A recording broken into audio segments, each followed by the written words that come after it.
CL उसको भी तो हमारे खून पसीने की कमाई से ये सरकारी महकमे बढ़ाए थे। गरीब को किसकी सेवा मिले उसके लिए बढ़ाए थे।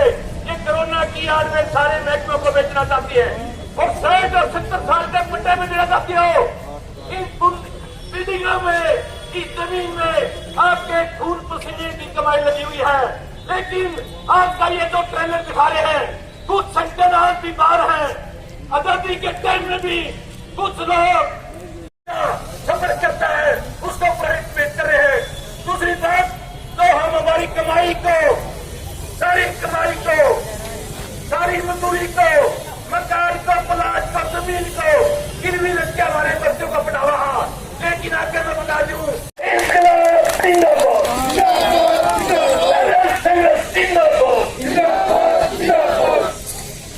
धन्यवाद साथी सुमेश सिंह जी का, जिन्होंने बहुत ही क्रांतिकारी विचार रखे सरकार की गलत नीतियां।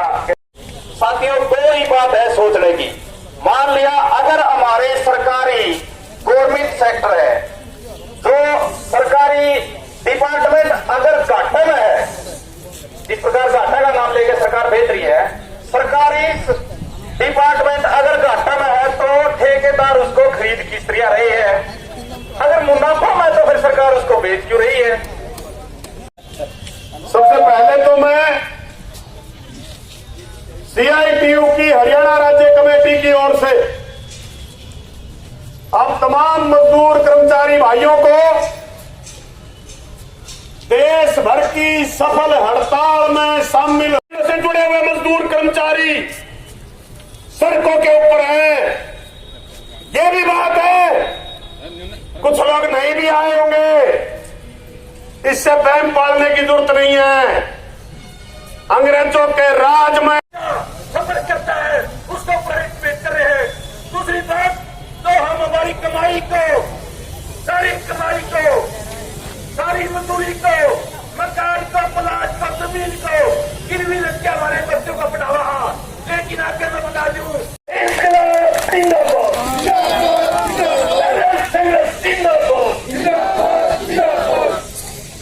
धन्यवाद साथी सुमेश सिंह जी का, जिन्होंने बहुत ही क्रांतिकारी विचार रखे सरकार की गलत नीतियां।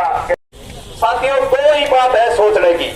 मान लिया अगर हमारे सरकारी गवर्नमेंट सेक्टर है, जो सरकारी डिपार्टमेंट अगर घाटे में है, इस प्रकार घाटा का नाम लेकर सरकार भेज रही है, सरकारी डिपार्टमेंट अगर घाटा में है तो ठेकेदार उसको खरीद किस तरह रहे हैं।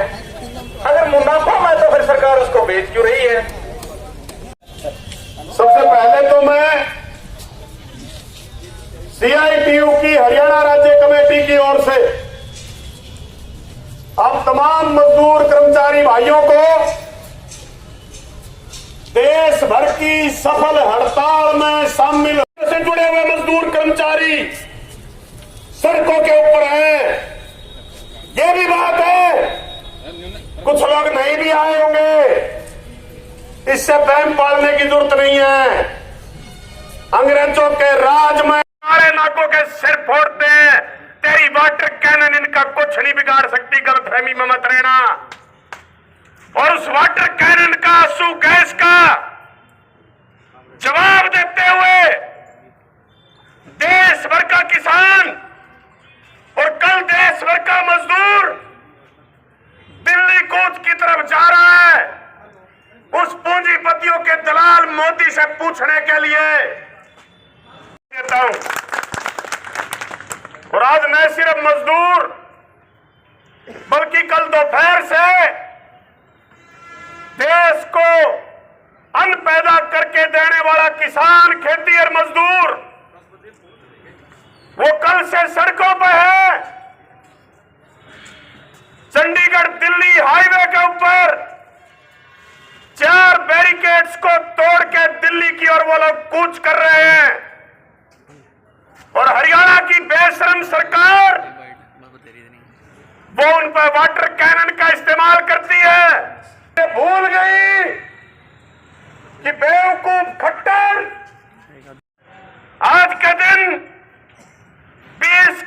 से ज्यादा मजदूर पूरे देश में अलग अलग ट्रेड यूनियनों से जुड़े हुए मजदूर कर्मचारी सड़कों के ऊपर हैं।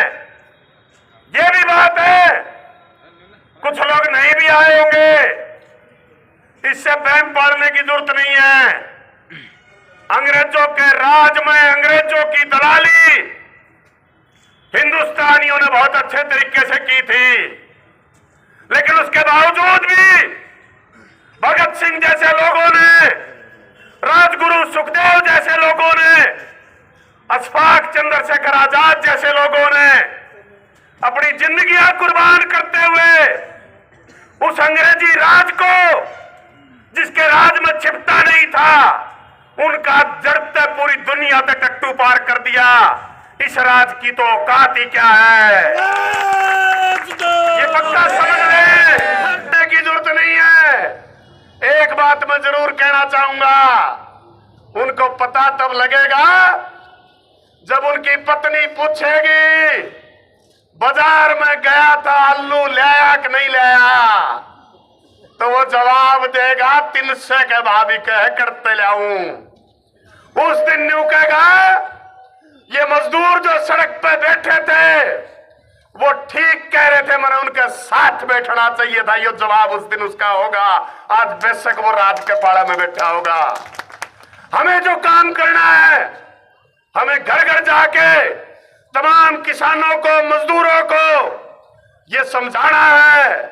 अगर एक लाइन में बात कहें, भाई देश की सरकार ने देश धर दिया गहने, देश के पूंजीपतियां के अगर नहीं संभाला तो बेचे भी की सरकार, और संभाल लिया